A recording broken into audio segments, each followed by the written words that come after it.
എറണാകുളം കത്രികടവിലെ അൽഡ്രീം ഹോട്ടലിൽ നിന്ന് ഭക്ഷണം കഴിച്ച 50 പേർക്കാണ് കഴിഞ്ഞ ദിവസം ഭക്ഷ്യവിഷബാധ സ്ഥിരീകരിച്ചത്. അതിൽ 3 പേർക്കാണ് ഇപ്പോൾ ഷിഗല്ല രോഗബാധ സ്ഥിരീകരിച്ചിരിക്കുന്നത്. നമ്മൾ അല്പം മുമ്പ് DMOയുമായി സംസാരിച്ചപ്പോൾ ഈ 3-ൽ കൂടുതൽ പേർക്ക് നിലവിൽ ഷിഗല്ല രോഗബാധ സ്ഥിരീകരിച്ചിട്ടില്ലെങ്കിലും ഏതെങ്കിലും വിധത്തിൽ ഭക്ഷ്യവിഷബാധയുമായി ബന്ധപ്പെട്ട് വീണ്ടും ആശുപത്രികളിൽ ചികിത്സ തേടുന്നവർക്ക് ഈ പരിശോധന നടത്തും എന്നതാണ് അദ്ദേഹം വ്യക്തമാക്കുന്നത്.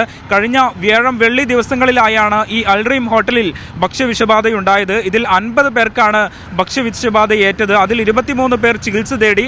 അതിൽ 3 പേർക്ക് ഷിഗല്ല രോഗബാധ സ്ഥിരീകരിച്ചു. നിലവിൽ ആരുടെയും നില ഗുരുതരമല്ലെങ്കിലും പലരും ചികിത്സയിൽ തുടരുകയാണ്. എല്ലാവരും നിലവിൽ ആശുപത്രി വിട്ടിട്ടുണ്ട്. അതേസമയം എറണാകുളം നോർത്ത് പോലീസ് ഇക്കാര്യത്തിൽ കേസ് എടുത്തിട്ടുണ്ട്. ഭക്ഷ്യവിഷബാധ ഏറ്റതിനെ തുടർന്ന് ഭക്ഷ്യസുരക്ഷാ വിഭാഗം ഈ ഹോട്ടലിന്റെ ലൈസൻസ് സസ്പെൻഡ് ചെയ്യുകയും ചെയ്തിട്ടുണ്ട്. നമുക്കറിയാം ഷിഗല്ല രോഗബാധ വളരെ ഗുരുതരമായ ഒരു രോഗാവസ്ഥയാണ്. ഇതുമൂലം വലിയ തോതിലുള്ള ആരോഗ്യ പ്രത്യാഘാതങ്ങൾ ഉണ്ടാകും എന്ന് തന്നെയാണ് ഡോക്ടർമാരും വിശദീകരിക്കുന്നത്.